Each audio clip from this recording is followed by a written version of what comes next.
പേട്ടന്റെ ഒരു പേട്ടപ്പടത്തിനെ കുറിച്ചാണ് പറയാൻ പോകുന്നത്. ഈ പടത്തിൽ പേട്ടന്റെ ഗംഭീര കോമഡികളുണ്ട്. പേട്ടൻ നടന്നു പോകുമ്പോ തലയും കുത്തി വീഴുന്ന കോമഡി,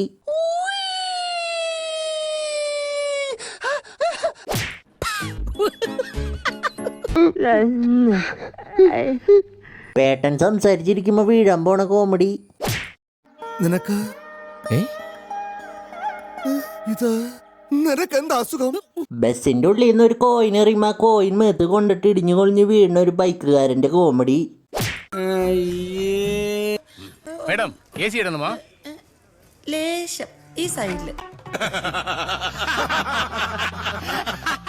ബസ് നിർത്തുമ്പോ പേട്ടൻ തെറിച്ചു പോണ കോമഡി.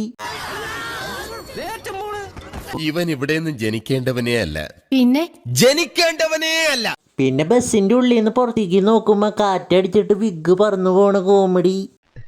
ഇതെനിക്ക് ഇപ്പോ പ്രസിൽ വെച്ച് തോന്നിയതാണ്. ദിനേശേട്ടൻ എന്ത് പറ്റി? പിന്നെ പേട്ടന്റെ ഒരു വെറൈറ്റി കോമഡി ഉണ്ട്.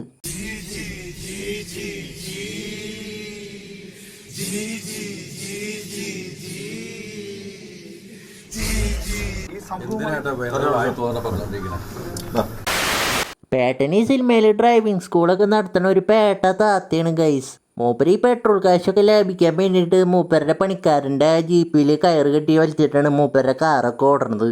എന്താ ബുദ്ധി! എങ്ങനെയുണ്ട് എന്റെ ബുദ്ധി? കൊണ്ട് ഉപ്പിലിട്ട് വെക്ക. പേട്ടന്റെ അമ്മയ്ക്കൊരാഗ്രഹം, പേട്ടന്റെ അപ്പന്റെ ചിതാഭസ്മം രാമേശ്വരത്ത് കൊണ്ടൊഴുക്കണമെന്ന് പറയും പേട്ടനോട്. അപ്പൊ പേട്ടൻ അതിനെന്താ പോവാലോ എന്ന് പറഞ്ഞിട്ട് പോവും. പേട്ടൻ പിന്നെ വീട്ടുകാരൊക്കെ കൂട്ടിയിട്ട് ബസ് അറേഞ്ച് ചെയ്തിട്ട് അങ്ങോട്ട് പോവും.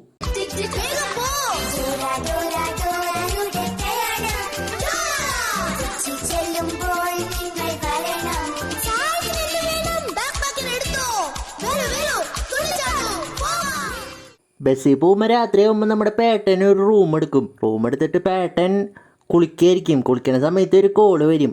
പേട്ടൻ എന്നിട്ട് സംസാരിച്ചിട്ട് ആ ഫ്ലാറ്റ് മൊത്തം നടക്കും. അത് കഴിഞ്ഞിട്ട് ഫ്ലാറ്റിൻ്റെ പുറത്തിറങ്ങിയിട്ട് ആ പഞ്ചായത്ത് മൊത്തം ആ ഡ്രസ്സ് അല്ലാണ്ട് നടക്കും. ഇത് പേട്ടൻ ഉദ്ദേശിച്ചത് കോമഡി കേട്ടാ. ഏതാ നിന്റെ രാജ്യം? കോഴിക്കോടെ കുതിരവട്ടമല്ലല്ലോ. എന്താടാ ഈ കാട്ടി വെച്ചിരിക്കണേ? പിന്നെ പേട്ടനും ഗാങ്സും കൂടി വീണ്ടും ബസ്സിൽ പോവും. ബസ്സിൽ പോയിട്ട് പേട്ടനോട് പാട്ട് പാടാൻ എല്ലാവരും പറയും. എന്നിട്ട് പേട്ടൻ പാട്ട് പാടും. എന്നവളെ അടി എന്നവളെ ഇന്ത നിതയത്തെ തൊലൈന്തു വിട്ടേൻ. പിന്നെ പേട്ടന് ഒരു കോള് വരും, ലോട്ടറി അടിച്ചു എന്ന് പറഞ്ഞിട്ട്. എന്നിട്ട് പേട്ടൻ ഹാപ്പി ആയിട്ട് ഷോപ്പിങ്ങിന് പോവും. ഹായ്, ഞാൻ എന്തൊരു സ്റ്റൈലിഷ്, എങ്ങനെയുണ്ട് കാണാൻ?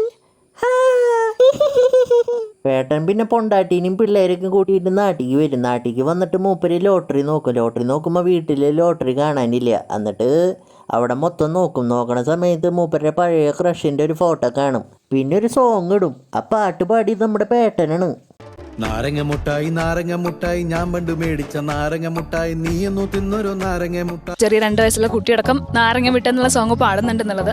അപ്പോൾ എനിക്ക് തോന്നുന്നു കുട്ടികളുടെ ഇടയിലായാലും ഇപ്പം ഓൾറെഡി അത് ട്രെൻഡായിട്ട് മാറിയിട്ടുണ്ട്. ഇതില് ഞാനും പാടിയിട്ടുണ്ട്. അയ്യോ, അത് വേണ്ടായിരുന്നു.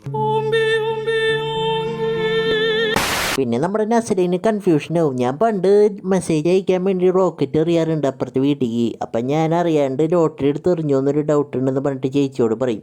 നിങ്ങൾ ചോദിക്കും വാട്സപ്പ് ഇൻസ്റ്റൊക്കെ ഉള്ളപ്പോൾ എന്തിനാ ഇങ്ങനെയൊക്കെ കാണിക്കണ മെസ്സേജ് അയക്കാനെന്ന് നിങ്ങൾ ചോദിക്കും. കാരണം ഇതൊരു പേട്ടപ്പടാണ്, അപ്പം അങ്ങനെയൊക്കെ ഉണ്ടാവുണ്ടാ. പിന്നെ പേട്ടനും മോനും ലോട്ടറി കണ്ടുപിടിക്കാനായിട്ട് റോക്കറ്റ് എറിഞ്ഞിട്ടുള്ള പരിപാടികളൊക്കെ ഉണ്ട്. പിന്നെ എല്ലാവരും അപ്പുറത്തെ വീട്ടിൽ പോയി നോക്കും, പക്ഷെ അവിടെ ലോട്ടറി ഉണ്ടാവില്ല.